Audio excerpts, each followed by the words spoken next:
Hey, it's the Empire. Don't forget to hit the like button, the subscribe button, and the bell icon for more videos. We taking over. Let's go, champ. Hit that like button, hit that subscribe button right now. Let's go.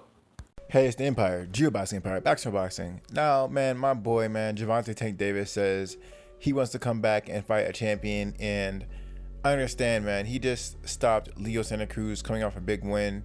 And we all know that the fighters right now, they have fights coming up, right? Jamar Herring has a fight coming up, and Oscar Valdez just got a win, right? Now he says he wants to fight a champion, and people are thinking who that champion is. Now, I follow one of the top boxing, analysts. He talks about the news sometimes. My boy, Blue Blood Sports, and he talks about how Gervonta Tank Davis wants to fight Gary Russell Jr. at 126. Now that's a really big deal, man. That's a big fight. Now some people say this is a fight for the hardcore boxing fan, but I think this is just a big fight, period. If you actually look at the views for that one video, is currently at 43,000 views. That's a big fight because, not just for the culture, because they're both African American, but Gary Russell Jr. is one of the fastest fighters in the sport of boxing. Not only that, he's the longest reigning defending WBC champion in the sport of boxing. I think he's the longest champion reigning, period.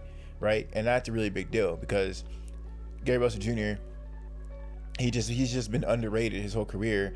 He's never had that marquee win to really catapult him. He's beaten a really elite level fighters, but understand that people weren't really fighting him when they should have, right?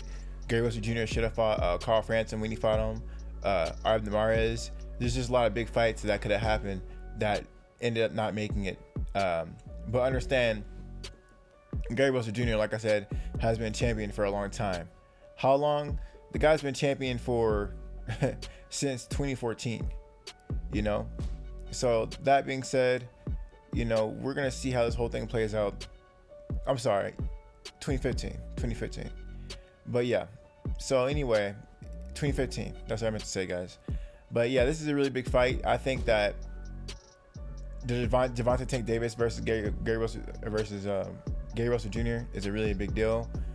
Gary Russell Jr. is extremely fast. He has a long reach, southpaw, and it's extremely rare in the sport of boxing to see two southpaws fight each other.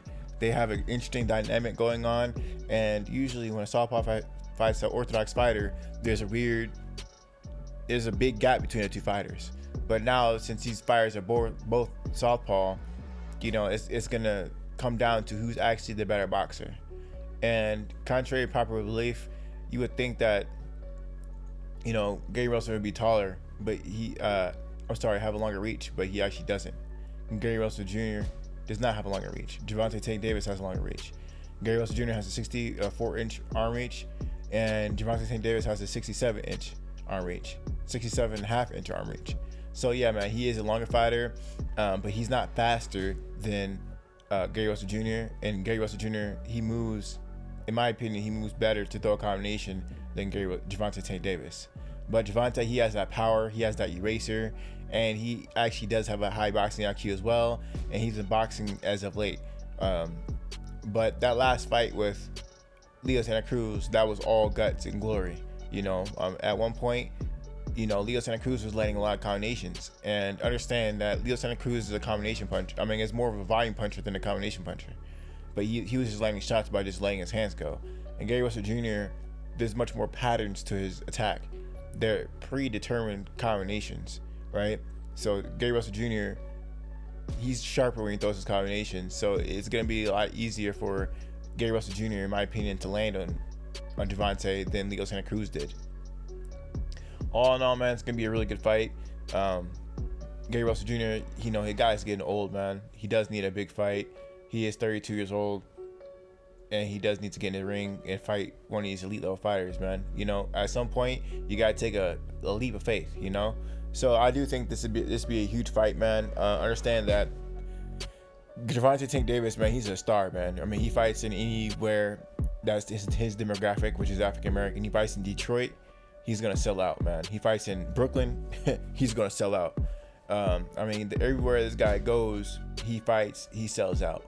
Vegas, he sells out because he's he's little bro to Floyd Mayweather. I mean, the guy sells out everywhere. So it's just crazy, man. Even the him fighting in DC. I mean, everywhere there is a huge black population or Vegas, he's selling out. So he's a big deal. Even with the Teofimo Lopez fight, people still say that he's still the bigger star because he does the bigger numbers, man. Teofimo Lopez with the Lomachenko fight, understand that was not a pay-per-view fight yet, and Teofimo Lopez has yet to get in pay-per-view. So, man, that being said, man, we're gonna see how this fight plays out with Gervonta Tank Davis and Gary Russell Jr. But yeah, man, I'll be really excited to see this fight, and this would definitely be one of the fight of the year for sure. The dynamic's interesting. It's a speed fighter versus a power fighter, and you know, Gary Russell Jr. has some pop with him too. So yeah, man, crazy stuff, man. Let me know how you guys feel about it though. Like, comment, subscribe. This is the Empire, GeoBoxing Empire. Peace. GeoBoxing.